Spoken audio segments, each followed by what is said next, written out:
అండి, super dialogue చెబుతూ fight చేస్తూ శివతాండవం చేస్తూ ఇన్ని లొకేషన్స్లో ఇన్ని దానిలలో యాంగిల్లో ఒకటేసారి బాలకృష్ణ చేసినాడంటే అది చాలా హైలైట్ కాదు, అది ఎంతైనా చెప్పాల్సింది.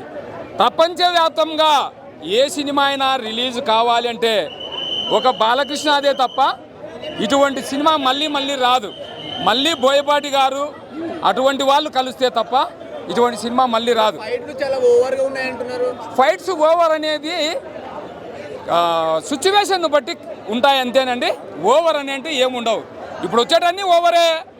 ఎవరిది ఓవర్ లేదో చెప్పండి, ఏ సినిమాలో లేదండి. కాకపోతే సిచ్యువేషన్ బట్టి చేస్తాంటారన్నమాట, అంతవరకే తప్ప నెగిటివ్ ఏం లేదండి. అంటే ఇప్పుడు కావాలనే నెగిటివ్ రివ్యూ చెప్తున్నారు చాలా మంది. మామూలే అండి అవన్నీ. ఇప్పుడు ఎవరైనా కానీ ఒక హీరో కానీ హీరోయిన్ కానీ బాగా పాపులర్ అవుతూ ఉంటే కనుక వాళ్ళని ఎటువంటి తొక్కాలా అని చూస్తూ ఉంటారు. ఆ తొక్కడంలో ఏమైనా చెప్తుంటారు, అది సహజం అండి, అంతవరకే తప్ప వేరేదంటూ ఏముండదండి. పరమశివుణ్ణి చూసినట్టుంది.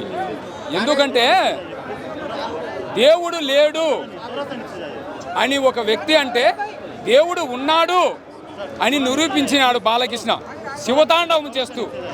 అదండి సార్, శివుని క్యారెక్టర్ లో ప్రభాస్ ని పెట్టుంటే బాగుండేది ఆ మదర్ కోసం వచ్చేటప్పుడు అని చెప్పి చాలా మంది అంటారు. దాన్ని ఎలా చూస్తారు మీరు? శివుని అనే గెటప్ ఎవరైనా వేసినా ఒకటే అండి, అది క్యారెక్టర్ దేవుని కదా, ఎవరు వేసినా కనుక బాగుంటుంది. నేను వేసినా బాగుంటుంది శివుడు. నాకు అవకాశం రాలేదు అంతవరకే.